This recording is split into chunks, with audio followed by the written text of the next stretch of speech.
சாந்தி. இன்று 3/4/2025 முரளியில் உள்ள தாரணைக்கான முக்கிய சாரம். பாயிண்ட் 1. தனது உயர்ந்த அதிர்ஷ்டத்தை அமைத்துக் கொள்வதற்கு தங்களுக்குள் ஒருவருக்கு ஒருவர் மிக இனிமையானவராக ஆகியிருக்க வேண்டும். ஒருபோதும் உப்பு நீர் போல ஆகக்கூடாது. அனைத்து பாடங்களிலும் முழு கவனம் செலுத்த வேண்டும். மீண்டும் ஒரு முறை சொல்கின்றேன். தனது உயர்ந்த அதிர்ஷ்டத்தை அமைத்துக் கொள்வதற்கு தங்களுக்குள் ஒருவருக்கு ஒருவர் மிக இனிமையானவராக, அதாவது பால் பாயசம் போல இருக்க வேண்டும். ஒருபோதும் உப்பு நீர் போல இருக்கக்கூடாது. அனைத்து பாடங்களிலும் முழு கவனம் செலுத்த வேண்டும். 2வது பாயிண்ட். சத்கதிக்காக பாபாவிடமிருந்து கிடைக்கின்ற உயர்ந்த வழிமுறைப்படி மட்டுமே நடந்து கொள்ள வேண்டும். மற்றவர்களுக்கும் சிரேஷ்ட வழியை மட்டுமே கூற வேண்டும். சொர்க்கத்திற்கு செல்வதற்கு வழியை காண்பிக்க வேண்டும் என்று வரதான தாரணைக்கான அதை நடைமுறைப்படுத்த வேண்டிய பகுதியில் சொல்கின்றார். அடுத்து வரதானம். ஒவ்வொரு ஆத்மாவிற்கும் தைரியம், மகிழ்ச்சியை கொடுக்கக்கூடிய இரக்கம் உள்ளம் கொண்ட விஸ்வ கல்யாணக்காரி ஆகுக. அதனுடைய விளக்கம். ஒரு பொழுதும் பிராமண பரிவாரத்தில், பிராமணர் என்றால் பிராமணர் ஜாதி மத உணர்வு இந்த இடத்தில் வரக்கூடாது. பிரம்மகுமாரி இயக்கத்தை பொறுத்தவரையில் பிராமணர்கள் என்றால் அறிவாளிகள், உயர்ந்தவர்கள், படிப்பை படித்தவர்கள். இறைவன் சொல்கின்ற இதனுடைய விளக்கம்.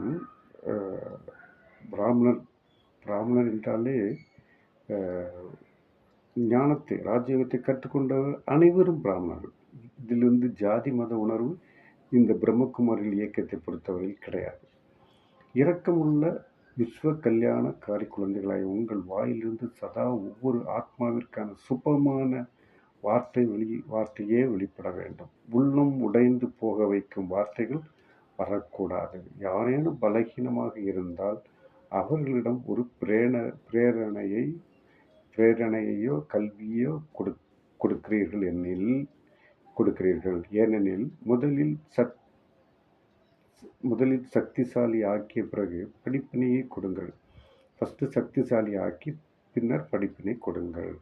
முதலில் நிலத்தை தைரியம் மற்றும் மகிழ்ச்சி உடையதாக உரத்தை போடுங்கள். பிறகு விதையை போடுங்கள். ஃபஸ்ட்டு உரத்தை போடுங்கள், அப்புறம் விதையை போடுங்கள்.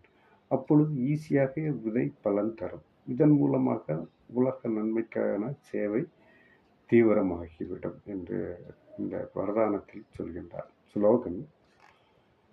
பாபாவின் ஆசீர்வாதத்தை எடுத்துக்கொண்டேன், அதாவது இறைவனின் ஆசீர்வாதத்தை எடுத்துக்கொண்டேன். சதா நிறைந்த தன்மையின் அனுபவம் செய்யுங்கள் என்று ஸ்லோகனில் கூறுகின்றார். அவ்வியக்த பிரேரணை. கம்பைன்டு ரூபத்தின் நினைவின் மூலம் எப்பொழுதும் வெற்றியாளராகுங்கள். சதா ஒவ்வொரு காரியத்தை செய்தாலும் தன்னை கர்ம யோகி ஆத்மா என அனுபவம் செய்யுங்கள்.